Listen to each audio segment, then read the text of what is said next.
Hola, hermanos de la espada. Dios les bendiga. Qué bendición poder llegar a cada hogar para que juntos podamos considerar esta serie que venimos tratando domingo a domingo. Gracias a Dios por todos los hermanos que me precedieron, que han sido muy interesantes en sus exposiciones.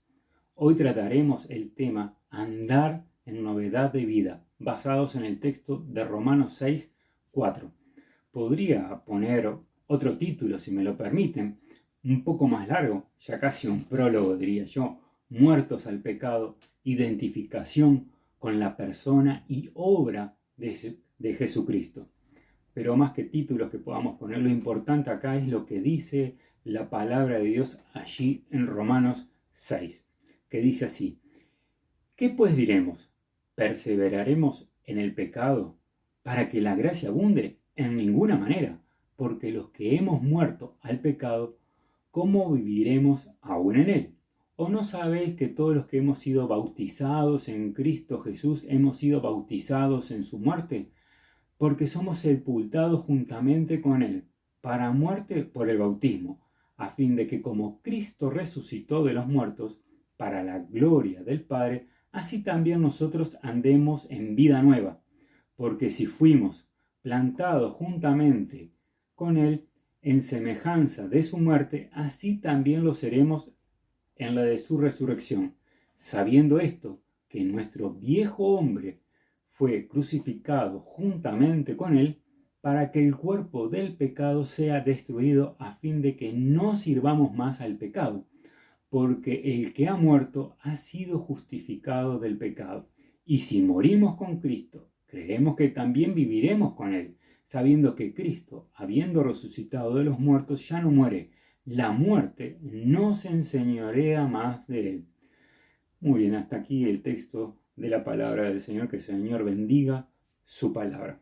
Sobre Romanos, un teólogo reformador decía que si un hombre lo comprende, se le abre un camino seguro para la comprensión de todas las escrituras, y multitudes de creyentes, desde estudiosos hasta los más simples, han dado testimonio de cómo esta carta de Romanos le ha cambiado la vida, y la mía también. Recuerdo en el 2004 cuando con Thomas Ludwig estudiamos esta carta en el Instituto Berea. Realmente fue de mucha bendición para mi vida. Y bueno, este texto que nos convoca es el de Romanos 6:4. Está después de uno de los capítulos más estudiados por los teólogos de todos los tiempos. Muchos dicen que es el capítulo bisagra en comprensión del Evangelio. Este capítulo 5 habla de esta nueva vida en Cristo como una vida de paz con Dios. Si recuerdan el ejemplo que nos hizo Michael Betze del sobre, ¿se acuerdan? Que él trajo un sobre y puso algo adentro haciendo los símbolos que éramos nosotros, ¿no? Bueno, este somos nosotros, y nos introducía en el sobre, ese sobre, de que estamos en Cristo. Bueno, si no lo viste o vienes atrasado, recuerda que es el alimento espiritual que Dios ha preparado para nosotros como congregación. Es nuestra responsabilidad estar al día. Tengamos eso en mente, ya que en estos primeros versículos 2, 4, 5 y 6 se repite esta frase en él. Quizás el término que mejor caracteriza al capítulo 6 es santificación, aunque recién aparece al final esta palabra. Pero bueno, estos primeros versículos es como un prólogo para llegar a lo que es la santificación, ahí en 6, 19 y 22. Y bueno, este texto allí en Romanos 6 habla de una vida nueva, del hombre justificado, como una vida libre del dominio del pecado. El apóstol Pablo tuvo que luchar constantemente para evitar una interpretación equivocada de la doctrina de la gracia, sobre todo de los judíos de la época. Podríamos ahondar un poco más en esto acerca de lo que pensaban los judíos, pero no quiero en eso porque está bueno. Si alguno quiere, después yo le puedo pasar no solamente estos apuntes, sino otros de donde yo tomé el estudio, estuve realizando el estudio, y habla más detalle, bueno, algunas cosas interesantes, pero no me quiero extender y me iría un poquito más de lo que vendría a ser el texto que nos convoca hoy, ¿sí?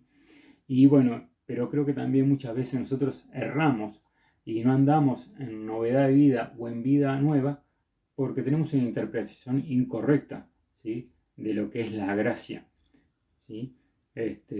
Pues como dice en el 4, hemos muerto y fuimos sepultados con Cristo mediante el bautismo. Y tal como Cristo, ¿sí?, fue levantado de los muertos por el poder glorioso, ahora nosotros también podemos vivir una vida nueva. Bueno, antes que nada, alguno me dirá, no soy bautizado, o sea, ¿qué pasa? Bueno, la pregunta que te voy a hacer es esta primero. Te voy a dar un texto bíblico y vamos a pensar juntos. En Romanos 10:9, que dice así, que si confesares con tu boca que Jesús es el Señor y creyeres en tu corazón que Dios le levantó de los muertos, serás salvo. Bueno, este versículo es verdaderamente una realidad en tu vida. Entonces, si es así, ¿qué es lo que impide que seas bautizado? Y si no es una realidad en tu vida y no estás seguro de tu salvación, por favor, contactate con nosotros para que podamos charlar sobre el destino de tu alma. También sobre el tema del bautismo, si te quedan dudas, podemos charlarlo. O seguramente podrás hablar con alguno de los responsables, hermanos ancianos de la congregación, también tanto de la salvación como el bautismo, que seguramente, con mucho gusto, van a poder sacarte las dudas, ¿no? Y bueno, la idea de unión con Cristo, ¿sí? Hay una consecuencia adicional del acto de haber sido bautizados en Cristo. Es haber sido bautizados en su muerte, haberse identificado con Cristo en su muerte. El bautismo es un símbolo y signo de esta muerte. Al sepultar al creyente en el agua, se representa un entierro de un cuerpo, lo que presupone la muerte previa, ¿no? Muerte a la vida vieja, ¿sí? Cristo mismo se refirió a su muerte como bautismo, y eso lo podemos ver en Marcos 10:38 y en Lucas 12:50. Los creyentes son personas que han muerto la vida pasada y el concepto de la muerte domina este pasaje. Se menciona en cada versículo desde el 2 hasta el 11. Y bueno, recuerdo el día que me convertí. Fue una decisión y la necesidad de cambiar mi vida y rendirme totalmente a Dios para andar en novedad de vida o tener una vida nueva. Yo anhelaba una vida nueva. La vida que había vivido hasta ahí era una vida que yo me daba cuenta que estaba perdida. Dios obró, ¿sí?, como obró en cada uno de los que hemos creído, a través de su Santo Espíritu, convenciéndonos de pecado, de justicia y de juicio, ¿sí? Es importante esto, es importante que lo podamos entender, ¿sí?, que hay una decisión y que está la salvación de por medio.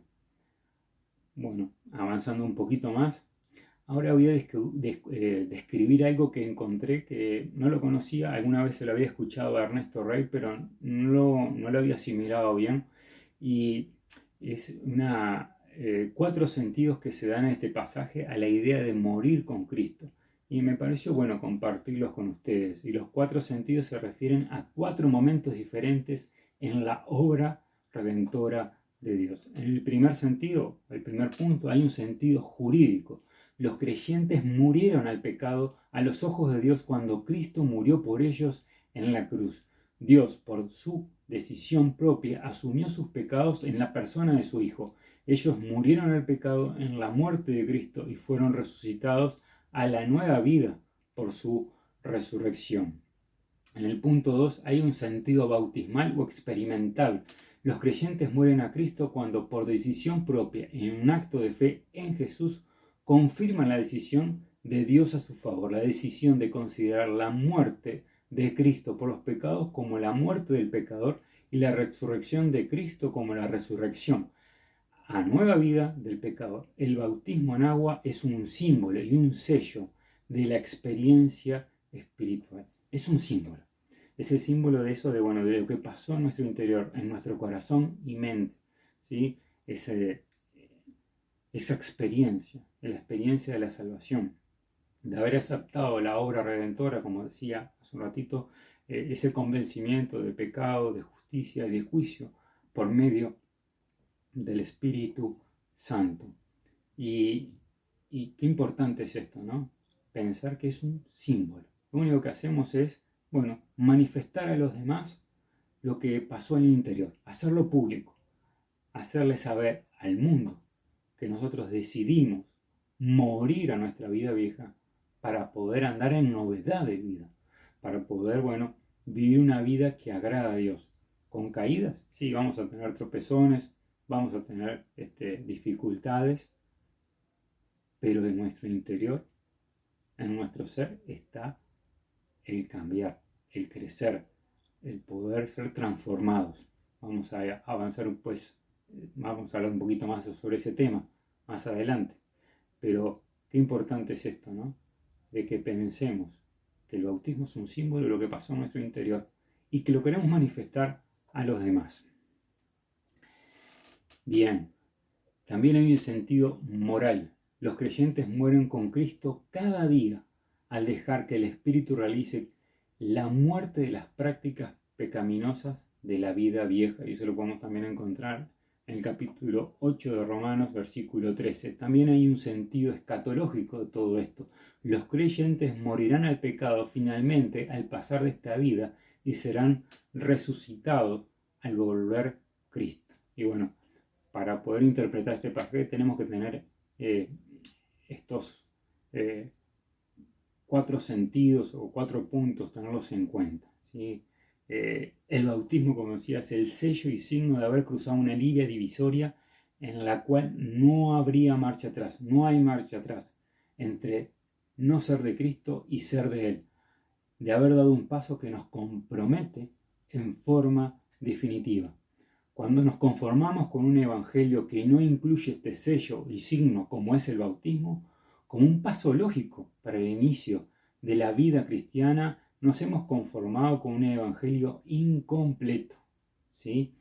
Hay mucha tendencia de muchos hermanos de identificarse como creyentes en Cristo sin estar dispuestos a bautizarse. Y eso indica una comprensión equivocada o errónea de lo que significa aceptar a Cristo. Recuerdo que al poco tiempo de convertirme, una de las cosas que anhelaba más era bautizarme, aunque tenía un mal concepto del bautismo cuando me convertí, porque pensaba que, bueno, que tenía que llegar a cierto grado de santidad para tener posibilidades de bautizarme. Porque, bueno, también me comparaba con aquellos hermanos que me evangelizaron, hombres temerosos de Dios, veía sus vidas, veía la mía y estaban muy lejos, pero muy lejos de sus vidas, de lo que ellos no solamente hacían, sino que decían, porque a mí, por ejemplo, me daba vergüenza poder compartir el Evangelio y ellos con total libertad lo hacían y no les importaba lo que les podían decir y tampoco les importaba que dijeran, bueno, porque ellos en su vida de trabajo eran temerosos de Dios también. Pero a ellos no les importaba, a ellos les importaba lo que pensaba Dios de ellos, no lo que el mundo pensaba, ¿sí? Y bueno, como decía al principio, mi vida distaba mucho de ellos, pero estudiando las escrituras con Alejandro Las, cuando estábamos haciendo discipulado, me di cuenta que en realidad no había impedimentos para bautizarme, porque Dios había comenzado su obra en mí el día que me convertí y que se iba a ir perfeccionando hasta el día de Jesucristo. Y eso lo podemos encontrar en Filipenses 1:6, que dice así: estando persuadido de esto, del que comenzó en vosotros la buena obra, la perfeccionará hasta el día de Jesucristo. Y esto es andando en nueva vida, novedad de vida. No es algo mágico. Es a medida que vamos avanzando, a medida que vamos creciendo, a medida que vamos dejando que las cosas viejas y vamos avanzando, ¿sí? En la segunda carta de Corintios 7:1 dice así: así que, amados, puesto que tenemos tales promesas, ¿no? Pensando en las promesas que tenemos en Cristo, limpiémonos de toda contaminación de carne, ¿sí? Y de espíritu, perfeccionando la santidad en el temor de Dios. Tenemos que identificar claramente qué nos contamina hoy para que realmente podamos vivir en novedad de vida. Muchas veces, lo que hace años que nos convertimos, creemos que ya está. No hay más nada que cambiar, que ya andamos en novedad de vida. Pero el texto de Filipenses no decía eso, ¿verdad? Dice que nos perfeccionará hasta el día de Jesucristo. O sea que mientras estemos aquí, debemos irnos despojando de esta vieja humanidad. También me gustaría que viéramos este texto ahí en Efesios, en la carta a los Efesios, capítulo 4, versículo 17, que dice así hasta el 24. Dice así: pero esto quiero decirles en el nombre del Señor. Y en esto quiero insistir, dice Pablo: no vivan ya como la gente sin Dios, que vive de acuerdo a su mente vacía. Esa gente tiene el entendimiento entenebrecido por causa de la ignorancia que hay en ellos y por la dureza de su corazón. Viven ajenos de la vida que proviene de Dios. Después de que perdieron toda sensibilidad, se entregaron al libertinaje para cometer con avidez toda clase de impureza. Pero eso no lo aprendieron de Cristo, si es que en verdad oyeron su mensaje y fueron enseñados por Él de acuerdo con la verdad que está en Jesús. En cuanto a su pasada manera de vivir, despójense de su vieja naturaleza, la cual está corrompida por los deseos engañosos. Renuévense en el espíritu de su mente y revístanse de la nueva naturaleza creada en conformidad con Dios en la justicia y santidad de la verdad. No tenemos que andar como los que no son hijos de Dios. Ellos no han muerto al pecado, no tienen opción. En Jesucristo nosotros hemos muerto al pecado y ya no tiene dominio sobre nosotros. Y voy a decir algo que puede sonar fuerte, pero mentir del diablo si crees que no puedes dejar de pecar. Esto es porque no estamos llevando cautivo todo pensamiento a Cristo. Y creo que ahí también habla algo de lo que nosotros estamos viendo, ¿no? Eso del bautismo. Bueno, soy creyente, pero no me bautizo. Soy salvo, acepto la salvación, pero no acepto el señorío de Cristo. No existe, no puede haber salvación y señorío de Cristo separado. No es lo que enseña la Biblia. Cuando nosotros somos salvos, ¿sí?, aceptamos la salvación, de la mano viene el señorío de Cristo, ¿sí? Entonces no podemos ser dominados por el pecado y no podemos separarlos. Y por eso que los primeros hermanos apenas se convertían, ya se bautizaban. No esperaban mucho, no sé qué esperaban. No había cursos de bautismo, no había nada. Tomaban esa decisión, ¿sí? También entendamos que en aquella época no estaba todo el Nuevo Testamento escrito. Sí conocían las escrituras del Antiguo Testamento, los primeros creyentes en el Nuevo Testamento, en el libro de Hechos, ¿sí? Pero una cosa va de la otra. Si crees y aceptas a Jesucristo como tu Salvador, también debes aceptar el señorío de Cristo. Si no, hay algo que no está bien y hay algo que no entendiste, ¿sí? Así que mi oración es que todos podamos entender que la salvación y el señorío de Cristo van juntos, no lo podemos separar. No existe eso, ¿sí? Volviendo un poquito al tema, ¿sí?, que decía que tenemos que estar llevando todo pensamiento cautivo en Cristo. Y eso lo podemos encontrar en la segunda carta de Corintios, capítulo 10, versículos 3 al 5, y dice así: es verdad que aún somos seres humanos, pero no luchamos como los seres humanos. Las armas con las que luchamos no son las de este mundo, sino las poderosas armas de Dios, capaces de destruir fortalezas y desbaratar argumentos y toda altivez que se levanta contra el conocimiento de Dios, y de llevar cautivo todo pensamiento a la obediencia a Cristo. No voy a entrar mucho en detalles, porque Bruno ya nos habló de esto. Si recuerdan, él habló, por ejemplo, el ejemplo de Lutero y las aves. Así que si quieren saber un poquito más, van otra vez al mensaje de Bruno, y bueno, y él muy claro fue con este concepto, ¿no? Pero es importante esto: llevar cautivo los pensamientos ¿a qué? A obedecer a Dios. Si hay algo que nos lleva a desobedecer a Dios, tenemos que decir que no. Si nuestra mente nos pone un mal pensamiento, ¿no? Hay un programa en la radio que hace muchísimos años que existe. Bueno, no puede haber malos pensamientos. Cuando nosotros entra un pensamiento malo, lo tenemos que identificar. ¿Y qué tenemos que hacerlo? Llevarlo cautivo a la obediencia de Cristo. Decir, no, esto Jesús no le gusta. A mi padre no le gusta y a mi hermano Jesús no le gusta. Entonces, fuera. ¿Sí? Debiéramos hacer eso. Y es un ejercicio que tenemos que hacerlo continuamente. ¿Sí? Cada día. Por eso habla de andar en novedad de vida. Me voy a decir novedad de vida y ya hace 20 años que me convertí. Y bueno, sí, pero es que cada día nos tenemos que renovar en esto, ¿sí? Es muy importante para que realmente podamos andar en novedad de vida. Tenemos la opción de no pecar, cosas que las personas que no conocen a Cristo no pueden. Y la otra pregunta que tenemos que hacernos aquí es, ¿estoy andando como los que andan de los que no son de Cristo, o sea, como el mundo? Tenemos que tiene que haber una diferencia, se tiene que notar. Nos lo tienen que hacer notar y decir, no, vos sos diferente. Tus compañeros de trabajo, tu familia, tus vecinos tienen que decir, hay algo diferente en vos. Si no te lo han dicho es porque, bueno, tenemos que avanzar en eso, ¿no? Y una de las preguntas que también podemos hacernos y le podemos sobre todo hacer a Dios, es que nos muestre si hay algo de nuestro andar en vida nueva que no le agrada. Así como lo hizo el salmista en el Salmo 139, 23, 24, que dice así, Señor, examina y reconoce mi corazón, pon a prueba cada uno de mis pensamientos.